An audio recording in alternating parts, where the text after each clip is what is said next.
to another Looney Tunes commentary. If you're new to the channel, consider subscribing as it helps out the channel, and give this video a like if you do like it. So this is a commentary for Daffy's Southern Exposure, released in 1942. It's the 364th in the series, and it's directed by Norm McCabe. Currently, it's not really available anywhere officially, but it's in the public domain, so it can be easily found. And with me today is my fellow Northern duck who's stuck in cold weather. He's SC MacPeter. Say hi. Hello. It really is this cold up here. It snowed all February. Wow. And I've said it many times, we only get snow at the tippy top of mountains here in Australia when it's in winter. So a few points of trivia. If you look at the title screen, Devin Baxter actually pointed this out to me, that both Don Christensen and Vivi Risto would end up doing comic book work later on. And you're going to find lots of different war-related stuff about this time, buy war bonds, that sort of stuff, because America's now in the war. Keep them flying, yep, and buy war bonds. And you just found out for me that it's also in the colorized version as well, that beautiful Korean redraw. It's like that we sadly really don't have access to. No, but... and it's got the 7 Arts opening, which, hey, yep. 7 Arts, the mark of quality. Yeah, that's right.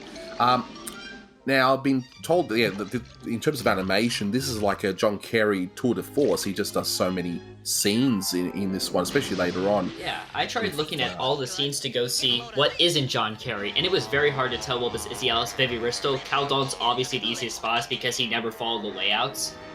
And John Carey also did the character layouts for the most part for both Clampett and McCabe. So all the animators are following Carey. Wow.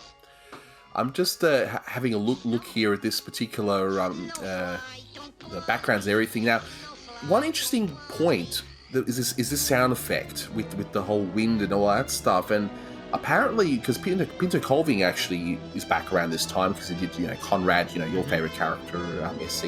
Yeah, and he does Ding Dong Daddy as well. Yeah, he did this airplane noise or sort of wind noise, and that was just Pinto Colving on a trombone. And I'm listening to his sound effect, and I'm going, is that a trombone? Wow, that's crazy. Yeah, it's easy. That's absolutely. It really is. Like, he was Pinto was a multi-talented guy. Yeah, he was playing like the Hobo Gadget Band. Yeah. He wrote songs, he, did gags, he did voice acting. And this cartoon's really interesting. And, one thing's Daffy himself. This is the first cartoon where Daffy really has an obnoxious personality to him. And it's a defining trait that really came forward. Even Chuck Jones said that McCabe's Daffy was influential on his. And I would imagine since Chuck helped out Norm McCabe, they might have worked closer together on, just overall. But I love this hand sandwich. I saw this one when I was a kid, obviously the colorized version, and I quite like this one, especially the scene that's going to come up now, which of course references, the previous Warner Brothers quote unquote star. This is how audiences in 1936 felt.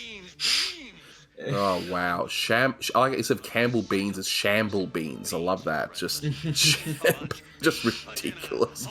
Beans, nothing but beans. And when they clearly wanted, neatness is its own reward. Just beans everywhere. Of course, I just love that there was no foresight to pack anything else in this place. Just beans. I don't know. This opening thing with these two guys might be Cal Dalton. Because there's just a bit of that style to him that he has. Okay, yeah. We'll if everyone knows, obviously let us know in the comments. But I know that he did the whole take it or leave it part and all that. See, again, buy defense bonds today. That's another one there, of course. But wow, Mel Blanc's delivery here is fantastic, isn't it? Yeah. Never give a sucker an even break. Yep, W.C. Fields. That's a W.C. Fields reference. Yep. That's there's just these really funny things that McCabe does just casually like this. He just does. His writers were really good at just these very funny lines and such. Yeah, exactly. Just and then this whole, Carmen Miranda song that he's doing now. Just Wow. Yeah. And, like, this scene here with him chopping the cans is Cal Dalton for certain.